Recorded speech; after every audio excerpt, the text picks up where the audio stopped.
जय हिंद। तो पिछली क्लास में हमने अध्ययन कर लिया था क्वेश्चन नंबर 4 तक, और क्वेश्चन नंबर 4 तक हमने लाभ हानि के फॉर्मूले देख लिए थे, ठीक है ना। लाभ हानि के फॉर्मूलों को डेरिवेशन सीखा था, प्रतिशत के फॉर्मूलों का डेरिवेशन सीखा था और लाभ हानि के कॉन्सेप्ट को समझा था। आज हम स्टार्ट करेंगे क्वेश्चन नंबर 6 से। क्वेश्चन नंबर 6 क्या कहता है कि एक दुकानदार द्वारा एक मोबाइल फोन को 4600 रुपीज में बेचने पर 15% का लाभ होता है। हमें विक्रय मूल्य दिया हुआ है और लाभ परसेंटेज दिया हुआ है। ध्यान दीजिएगा, ये रहा हमारा विक्रय मूल्य और ये रहा हमारा लाभ परसेंटेज। तो फोन का हमें क्या ज्ञात करना है? क्रय मूल्य ज्ञात करना है। मतलब विक्रय मूल्य दिया हुआ है, लाभ परसेंटेज दिया हुआ है और क्रय मूल्य ज्ञात करना है। तो इसका फॉर्मूला जो है, विक्रय मूल्य दिया होना, लाभ परसेंटेज दिया होना और क्रय मूल्य निकालना। इसके लिए एग्जैक्टली ये फॉर्मूला यूज करेंगे। अगर आपको यहाँ पे थोड़ा देखने में समस्या आ रही हो तो हम ये फॉर्मूला यूज कर रहे हैं।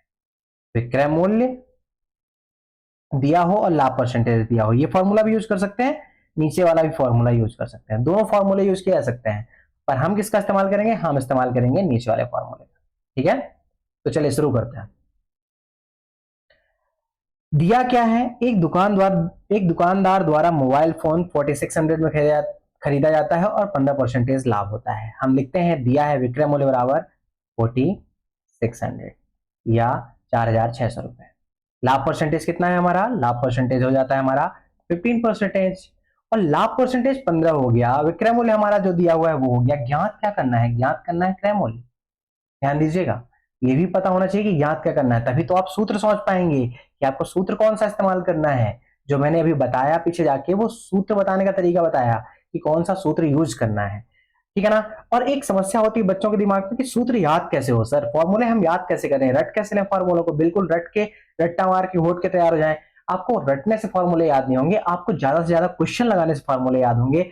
हर टाइप के क्वेश्चन को अगर मतलब आप 10-10 क्वेश्चन कर लेते हैं तो आपको ऑटोमेटिकली सारे फॉर्मूले रिमाइंड हो जाएंगे, याद हो जाएंगे। साथ में फॉर्मूला डेरिवेशन जो मैंने बताया, वो भी फॉर्मूला याद करने का एक बेहतरीन तरीका होता है। अगर आप किसी फॉर्मूले को 2 बार तैयार कर लेते हैं, मतलब डेरिवेट कर लेते हैं, तो उसको बनाना सीख जाते हैं, तो आपको वो फॉर्मूला ऑटोमेटिकली याद हो जाता है। चलिए बढ़िया, आगे करते हैं। क्रय मूल्य निकालना है हमें। क्रय मूल्य के फॉर्मूले में विक्रय मूल्य सब इनको, विक्रय मूल्य को और लाभ परसेंटेज की वैल्यू को पुट करते हैं। विक्रय मूल्य कितना हो गया? 4600 इंटू 100 अपॉन 100 प्लस लाभ परसेंटेज। लाभ परसेंटेज कितना हो गया हमारा? 15%, ठीक है ना। आगे हल करते हैं। 4600 इंटू 100 अपॉन 115, इसको कट करते हैं, 5 से करते हैं। 5 तो 10, 5 3 15, 5 चौको 20, सॉरी सॉरी सॉरी सॉरी 5 2 10, 0, ठीक है। अब ये 23 है, 23 दूनी 46 होता है, सीधे ये 200 हो जो है हमारा क्या हो गया? 200 आ गया, ठीक है। अब आगे हल करते हैं। 200 गुणे 20, उत्तर क्या आ गया आपका? 4000 रुपए। अतः आपका क्रय मूल्य क्या हो जाएगा? 4000 रुपए। ये आपका हो गया पूरा फॉर्मूला यूज करने का तरीका और हल करके उत्तर निकालने का तरीका। ध्यान दें, आपका फॉर्मूला ये रहा। क्या गिवन है ये लिखना है, क्या ज्ञात करना है ये लिखना है। ये दोनों जब अगर आप लिख लेंगे तो आपको स्वयं समझ में आएगा कि फॉर्मूला क्या यूज करना है, क्योंकि हमेशा कंफ्यूजन ये रहती है कि कौन सा फॉर्मूला यूज करें। तो सबसे पहले ये जरूरी है कि जान ले कि आपको दिया क्या है। दूसरा जरूरी है जान ले कि आपको ज्ञात क्या करना है। तीसरा जरूरी है कि फॉर्मूला कैसे यूज करना है, और फिर हल करें, और हल करने के बाद फाइनली आप अपना उत्तर लिख दें। इस तरीके से आप ये क्वेश्चन सॉल्व कर लेंगे। अगला क्वेश्चन जो हम करने जा रहे हैं वो है क्वेश्चन नंबर 7। तो क्वेश्चन नंबर 7 क्या कहता है? क्वेश्चन नंबर 7 कहता है कि यदि किसी वस्तु को 250 रुपए में बेचने पर 25% का लाभ होता है, तो उसे कितने में बेचे ताकि 20% की क्या हो? हानि हो। ध्यान दीजिएगा, ये क्वेश्चन डबल क्वेश्चन को, मतलब दो क्वेश्चन को मर्ज किया गया है। एक क्वेश्चन क्या कहता है कि 250 रुपए में बेचने पर 25% का लाभ होता है, तो कितने में बेचे ताकि 20% का लाभ हो? कैसे करेंगे? ध्यान दीजिए, हमें दिया है, पहले ही इसमें दिया हुआ है कि विक्रय मूल्य कितना है? 250 रुपए। लाभ परसेंटेज कितना है? लाभ परसेंटेज हमारा है 25%। और हमें क्या निकालना है कि कितने में बेचे ताकि 20% की हानि हो। तो अगर हानि या हानि परसेंटेज निकालना है तो आपको पहले क्रय मूल्य चाहिए। बिना क्रय मूल्य के आप नहीं निकाल सकते हैं। तो सबसे पहला जरूरत आपके लिए क्या है, सबसे पहले जरूरी है क्रय मूल्य याद करना। फिर आप ज्ञात करेंगे कि हानि परसेंटेज इतनी हो तो विक्रय मूल्य कितना होगा, ठीक है ना। तो क्रय मूल्य ज्ञात करने के लिए आप फॉर्मूला वही यूज करेंगे जो फॉर्मूला हमने पहले यूज किया था, क्रय मूल्य बराबर विक्रय मूल्य गुणे 100 बटे 100 धन लाभ परसेंटेज। विक्रय मूल्य कितना है हमारा, विक्रय मूल्य है हमारा 250 गुणे 100 बटे 100 धन लाभ परसेंटेज यानी कि 25। ठीक है, अब इसको हल करते हैं। 250 गुणे 100 बटे 125 और 125 दोनों 250 सीधे कट जाता है, 125 टू जा 250, वैल्यू आपकी आ गई 2 गुणे 100 बराबर 200 रुपए। अतः क्रय मूल्य क्या हो गया आपका 200 रुपए हो गया। अब क्रय मूल्य आ गया, अब सवाल क्या है कि 20% हानि के लिए विक्रय मूल्य क्या होना चाहिए। तो अब फिर से फॉर्मूला देखते हैं। अब हमारे पास क्या है, हमारे पास क्रय मूल्य है और हमारे पास हानि परसेंटेज है। हानि परसेंटेज कितना है, हानि परसेंटेज 20% है, ये भी गिवन है ना हमें। अब ये सारी चीजें हमें गिवन है, ध्यान दीजिएगा। हानि परसेंटेज दिया है, क्रय मूल्य दिया है, क्या क्या करना है, विक्रय मूल्य याद करना है। तो फॉर्मूला कौन सा यूज करेंगे, फॉर्मूला हम यूज करेंगे, हानि दिया हुआ है और क्रय मूल्य दिया हुआ है तो फॉर्मूला ये यूज करेंगे, ऊपर वाला फॉर्मूला।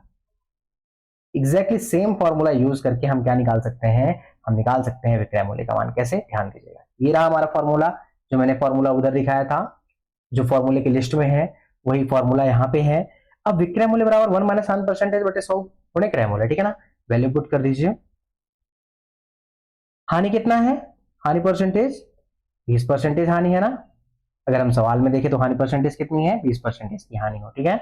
बटे 100 गुणे क्रय मूल्य, क्रय मूल्य कितना हो गया, क्रय मूल्य हमारा हो गया 200 रुपए। इसको अगर हल करते हैं तो अंदर हो जाता है 100 माइनस 20 बटे 100 गुणे 200 और ये 100 से 200 कटा, सीधे आ गया 2 और फाइनली हो गया आपका कितना 80 मल्टीप्लाइड बाय 2 मतलब 160 रुपए। अतः अतः 20% हानि की स्थिति में, कितने 20% हानि की स्थिति में विक्रय मूल्य क्या होगा आपका, विक्रय मूल्य होगा आपका 160 रुपए। ये आपका उत्तर हो जाएगा, जो आपका फाइनल आंसर होगा, ठीक है ना। इस तरीके से आप क्या करेंगे, आप उत्तर निकाल लेंगे। मतलब पहले हमने क्या किया, पहले हमें दिया था विक्रय मूल्य, कितना दिया हुआ था, पहले हमें विक्रय मूल्य दिया हुआ था 250 रुपए और लाभ परसेंटेज दिया था 25%। पूछा गया कि कितने में बेचे ताकि 20% की हानि हो। हमने कहा पहले क्रय मूल्य तो निकाल लें कि खरीदा कितने में था ये तो जान लें, तब तो जाने कि कितने में बेचे तो 20% की हानि हो।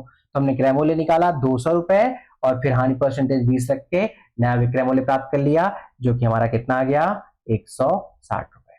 ठीक है, इस तरीके से आपका उत्तर आ जाएगा। चलिए अब अगला क्वेश्चन देखते हैं, क्वेश्चन नंबर 10। क्वेश्चन नंबर 10 क्या कहता है, क्वेश्चन नंबर 10 कहता है आपका कि 320 रुपए में किसी वस्तु को बेचने पर एक व्यक्ति को 20% की हानि होती है, तो 20% का लाभ कमाने के लिए इस वस्तु का विक्रय मूल्य कितना होगा। क्वेश्चन सेम है, पहले लाभ परसेंटेज था अब हानि परसेंटेज है बस, ठीक है ना। ध्यान देते हैं, दिया क्या है हमारा, दिया है 320 रुपए में किसी वस्तु को बेचने पर, मतलब विक्रय मूल्य कितना है हमारा 320 रुपए। 320 रुपए में बेचने पर कितने परसेंटेज की हानि होती है, 20% की हानि होती है। तो हम क्या ज्ञात करना है, हमें ज्ञात करना है कि 20% लाभ कमाने के लिए क्या होगा हमारा, क्या विक्रय मूल्य। लेकिन इससे पहले हमें क्रय मूल्य की आवश्यकता पड़ेगी, वो निकालने के लिए हमें क्रय मूल्य चाहिए होगा, तो हम फॉर्मूले में यूज करेंगे सेम फॉर्मूला। ये रहा फॉर्मूला। इस फॉर्मूले में क्या है, 100 गुणे विक्रय मूल्य बटे 100 माइनस हानि प्रतिशत। तो 100 गुणे विक्रय मूल्य क्या होगा, क्या करेंगे, 100 गुणे विक्रय मूल्य कितना है 320 बटे 100 माइनस हानि परसेंटेज यानी कि 100 माइनस 20। हानि परसेंटेज 20 था ना, वैल्यू कितनी आ जाएगी आपकी, वैल्यू आ जाएगी 100 गुणे, यहाँ पे नहीं लिखते हैं, एक काम करते हैं थोड़ा सा राइट में लिखते हैं, 100 गुणे 320 ताकि आपको साफ सुथरा और स्वच्छ दिखाई दे, बटे 80 और काटना आसान हो बेसिकली, 8 चौक 32। उत्तर कितना आ गया 100 गुणे 4 बराबर 400। अतः क्रय मूल्य कितना हो गया, अतः क्रय मूल्य हो गया 400 रुपए। अब हमें क्रय मूल्य मिल गया है, इसी क्रय मूल्य का इस्तेमाल करके हमें क्या निकालना है, इसी क्रय मूल्य का इस्तेमाल करके हमें विक्रय मूल्य निकालना है, ठीक है ना। विक्रय मूल्य अगर हम देखें कितने पे, 20% लाभ होने की स्थिति में, 20% लाभ, ध्यान दीजिएगा 20% लाभ की स्थिति में विक्रय मूल्य बराबर 1 प्लस लाभ परसेंटेज अपॉन 100 इंटू क्रय मूल्य, यही है ना। इसमें पुट कर दीजिए वैल्यू, तो 1 प्लस लाभ परसेंटेज कितना, 20/100 गुणे क्रय मूल्य। क्रय मूल्य कितना है हमारा 400। अगर हम इसको हल करते हैं तो ये आ जाता है 120/100, 120/100 गुणे 400, 100 से सीधे 400 घटा 4 आ गया और फाइनली आपका उत्तर आ गया 120 गुणे 4 मतलब 12 चौक 48, 480 रुपए होगा विक्रय मूल्य। किसके लिए, 20% लाभ कमाने के लिए विक्रय मूल्य कितना होगा, 480 रुपए होगा।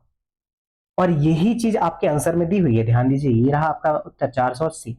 पिछले में हमारा उत्तर 160 आया था, ये रहा 160। तो आपका उत्तर आपके क्वेश्चन के साथ में लिखा हुआ है, आप उसे हल कीजिए, निकालना सीखिए, इसी तरीके से कीजिएगा। बाकी के जो दो क्वेश्चन है, क्वेश्चन नंबर 8 और क्वेश्चन नंबर 9, इसी तरीके के क्वेश्चन है और इनको हल करने की कोशिश कीजिएगा। अगला क्वेश्चन हम हल करेंगे क्वेश्चन नंबर 13। क्वेश्चन नंबर 13 क्या कहता है, ध्यान दीजिए। क्वेश्चन नंबर 13 कहता है कि 15% लाभ पर कोई वस्तु 2070 रुपए में बेची जाती है। यदि इसी वस्तु को 1890 में बेचा जाए तो लाभ अथवा हानि प्रतिशत क्या होगा। ध्यान दीजिएगा, 15% लाभ पर 2070 रुपए में बेची जाती है, तो इसी वस्तु को 1890 में अगर बेच दिया जाए तो लाभ अथवा हानि परसेंटेज निकालना है। कैसे करेंगे, ध्यान देते हैं। दिया है कि एक वस्तु 15% लाभ पर कितने में बेची जा रही है, 2070 पर, मतलब 2070 रुपए पर। तो विक्रय मूल्य कितना हो गया, 2070 रुपए हो गया। लाभ परसेंटेज कितना हो गया, 15%। ज्ञात क्या करना है, ज्ञात करना है 1890 विक्रय मूल्य पर लाभ अथवा हानि कितना होगा, या लाभ परसेंटेज अथवा हानि परसेंटेज कितना होगा। तो इस परिस्थिति में हमें क्या करेंगे, सबसे पहले हम क्या करेंगे, क्रय मूल्य याद करेंगे। क्योंकि जब हम क्रय मूल्य याद करेंगे तब तो हम पता करेंगे ना कि 1890 में बेचने पर लाभ हुआ कि हानि हुआ। तो क्रय मूल्य कितना होगा, क्रय मूल्य बराबर 100 गुणे विक्रय मूल्य बटे 100 धन लाभ परसेंटेज। ये फॉर्मूला प्रीवियस फॉर्मूला जो हमने वहां से उठाया था, ठीक है ना। 100 गुणे विक्रय मूल्य कितना है 2070 बटे 100 धन लाभ परसेंटेज। 100 कितना लाभ हो गया हमारा, 100 धन लाभ परसेंटेज कितना 15। अगर हम इसको हल करते हैं आगे तो आ जाता है 100 गुणे 2070 बटे 115, भाग दें तो 2 पंचे 10, सॉरी 2 नहीं 5 2 जा 10 और 5 3 जा 15, और यहाँ पे 5 2 जा 10 20, नीचे 23 आ गया, ऊपर 20 आ गया। 23 नैया 207 होता है, अगर आप भाग दें या 23 का 9 से मल्टीप्लाई करें तो 23 9 जा 207 होता है। उत्तर आपका क्या क्या 20 गुणे 90 बराबर फाइनली 9 दूनी 18। 1800 रुपए क्या हो गया, आपका क्रय मूल्य हो गया। अतः कॉस्ट प्राइस क्या हो गई, सीपी बराबर कितना हो गया 1800 रुपए हो गया। अब चूंकि कॉस्ट प्राइस आपके 1800 रुपए है तो अब आप क्या कर लेंगे, 1890 में बेचने पर विक्रय किए जाने पर लाभ होगा। लाभ बराबर क्या होगा, लाभ बराबर विक्रय मूल्य माइनस क्रय मूल्य, यानी 1890 माइनस 1800, तो उत्तर आ गया कितना आपका 90 रुपए। लाभ परसेंटेज निकालना है तो लाभ परसेंटेज बराबर लाभ गुणे, यानी 90 गुणे 100 बटे क्रय मूल्य। क्रय मूल्य कितना हुआ हमारा 1800। ये डबल जीरो से डबल जीरो खत्म हो गया, यहाँ पे 10 आया, 9 दूनी 18 और 2 पंचे 10, फाइनली कितना हो गया आपका, अतः लाभ परसेंटेज बराबर 5%। मतलब हमने क्या किया, हमने सबसे पहले क्या किया, हमने क्रय मूल्य निकाला। क्रय मूल्य निकालने के लिए फॉर्मूला क्या यूज किया, अगर आप देखें तो फॉर्मूला हमारा ये रहा, और इस फॉर्मूले को यूज करके क्रय मूल्य निकाल लिया हमने 1800 रुपए। और 1800 रुपए जब क्रय मूल्य आ गया तो उससे हमने विक्रय मूल्य माइनस क्रय मूल्य करके लाभ निकाल लिया। नया लाभ जो आया हमारा 90 रुपीज आया, और लाभ से लाभ परसेंटेज निकाल लिया, जो कि उत्तर हमारा कितना आ गया 5%। अगर आप उत्तर देखें आपने क्वेश्चन नंबर 13 पे, 5% लाभ हो रहा है, यही उत्तर आ रहा ना आपका, समझ में आ गया ना। अगला क्वेश्चन जो हम हल करेंगे वो क्वेश्चन हमारा कौन सा है, क्वेश्चन नंबर 18। ध्यान दीजिएगा, क्वेश्चन नंबर 18 जो है थोड़ा सा अलग है, थोड़ा सा बड़ा है, और उम्मीद कर सकते हैं कि ये क्वेश्चन आ सकता है आराम से 11 नंबर में, ठीक है ना। तो दिया है कि एक वस्तु, सॉरी एक व्यक्ति, यहां पे नहीं, यहां पे क्वेश्चन देखते हैं। क्वेश्चन नंबर 18 क्या है आपका, एक व्यक्ति दो वस्तुओं में से प्रत्येक को 3050 में खरीदा और उनमें से एक वस्तु को 10% लाभ पर तथा दूसरी को 20% लाभ पर बेच दिया, तो उसके द्वारा प्राप्त लाभ परसेंटेज बताइए, टोटल लाभ परसेंटेज। कैसे निकालेंगे, ध्यान दीजिएगा। इसको हल करने का तरीका होगा, दिया है क्रय मूल्य। क्रय मूल्य कितना है, पहली वस्तु की बात हम कर रहे हैं, लेफ्ट साइड लेके चलेंगे और दूसरी वस्तु को हम राइट साइड लेके चलेंगे। ध्यान दीजिएगा, फर्स्ट सब्जेक्ट जो है हमारी लेफ्ट साइड रहेगी और दूसरी सब्जेक्ट जो हमारी है वो राइट साइड रहेगी। अब इनको हल करते हैं दोनों को लेफ्ट और राइट लेके। तो पहली वस्तु का क्रय मूल्य कितना है, क्योंकि क्रय मूल्य दोनों का समान है, ठीक है ना, क्रय मूल्य हमारा दोनों का कितना है, समान है, 3050 है और यहाँ पे भी 3050 है। लाभ परसेंटेज क्या है अगर हम दोनों की बात करें तो पहली का 10% है, दूसरी का कितना है 20%। फॉर्मूला दोनों में सेम लगेगा हमें विक्रय मूल्य निकालने के लिए, इसलिए मैंने एग्जैक्टली बीचों बीच फार्मूला रखा है ताकि आपको समझ में आए कि यही फार्मूला हम यूज करेंगे लेफ्ट साइड और यही फार्मूला राइट साइड यूज करेंगे। तो हम विक्रय मूल्य निकाल रहे हैं दोनों का अलग अलग, कैसे निकालेंगे, फॉर्मूला हमारा 1 प्लस लाभ परसेंटेज बटे 100 गुणे क्रय मूल्य है ना, तो इसको करेंगे 1 प्लस लाभ परसेंटेज यानी कि 10 बटे 100 गुणे क्रय मूल्य कितना है 3050। इसको आगे सॉल्व करेंगे तो ध्यान दीजिएगा 110 हो जाएगा, 110 बटे 100 गुणे 3050, जीरो से ये जीरो कट हो गया, ये जीरो से ये जीरो कट हो गया, 11 का 305 में मल्टीप्लाई करेंगे तो 11 पचे 55 और 11 त्याई 33, 3355 होगा, या फिर इसे इरेज करके थोड़ा और अच्छे से लिख लेते हैं, आपका उत्तर क्या हो जाएगा 3355। अगर हम राइट साइड में बात करें सेम तरीके से हल करने की तो 1 प्लस 20/100 इंटू 3050 यही होगा ना। अब इसको कैसे करेंगे, यहां पे हो जाएगा हमारा 120 बटे 100 गुणे 3050, एक जीरो से ये जीरो खत्म, ये जीरो से ये जीरो खत्म, अगर हम हल करते हैं तो 12 पंचे 60 के शून्य, जीरो हासिल आई, सॉरी जीरो और हासिल आई 6, 12 सुनम सुन 6 और 12 त्याई 36, यानी आपकी फाइनली वैल्यू आ गई 3660 रुपए। अब दोनों अलग अलग विक्रय मूल्य है, पहली का विक्रय मूल्य कितना हुआ 3355, दूसरी का विक्रय मूल्य कितना हुआ 3660, ठीक है ना। तो एक काम करते हैं ना, कुल क्रय मूल्य चेक करते हैं और कुल विक्रय मूल्य कितना है, तभी तो हम टोटल लाभ परसेंटेज निकाल पाएंगे। कुल क्रय मूल्य हमारा है 3050 धन 3050 और इसको आप हल करेंगे तो 6100 रुपए आएगा। और कुल विक्रय मूल्य कितना होगा 3355 धन 3660, इसको हल करेंगे तो आएगा 5 6 5 11 की एक हासिल आई है, 3 1 4 4 3 7, सॉरी 3 1 4 6 4 10 के शून्य हासिल आई है, 3 1 4 3 7, यानी कि 7015। अब लाभ बराबर विक्रय मूल्य माइनस क्रय मूल्य का फॉर्मूला लगा दें, क्योंकि हमें टोटल लाभ परसेंटेज निकालना तो पहले लाभ चाहिए। तो टोटल लाभ कितना हुआ, टोटल लाभ हुआ 7015 माइनस 6100 इक्वल टू आ गया आपका 915। अब 915 रुपए आपका लाभ हो गया, तो 915 रुपए लाभ पर लाभ परसेंटेज आप ज्ञात कर सकते हैं, बिल्कुल कर सकते हैं, क्योंकि आपके पास क्रय मूल्य है और लाभ है तो आराम से निकाल सकते हैं। ये रहा आपका फॉर्मूला और इस फॉर्मूले का यूज किया तो लाभ परसेंटेज बराबर कितना होगा, लाभ गुणे 100 बटे क्रय मूल्य, तो लाभ कितना है 915 गुणे 100 बटे क्रय मूल्य कितना है हमारा, क्रय मूल्य है हमारा, टोटल क्रय मूल्य लीजिएगा यहाँ पे 6100, डबल जीरो से डबल जीरो कट हो गया, और 61 से अगर हम भाग दें तो 61 एक कम 61, क्योंकि 61 एक प्राइम नंबर है डायरेक्टली काटना पड़ेगा उससे, तो 61 एक कम 61 बचा यहाँ पे कितना 30, 305 और 305 से जब हम भाग देते हैं तो 6 पंचे 30 यानी 61 जा 305 होता है, यानी वैल्यू आपकी कितनी आएगी 15%। अतः लाभ परसेंटेज बराबर कितना होगा आपका, अतः लाभ परसेंटेज बराबर हो गया, अतः लाभ परसेंटेज बराबर 15%। यह आपका उत्तर लिखने का तरीका, हल करने का तरीका, सब कुछ इसमें दिया हुआ है, इस तरीके से आप इन क्वेश्चंस को सॉल्व करेंगे।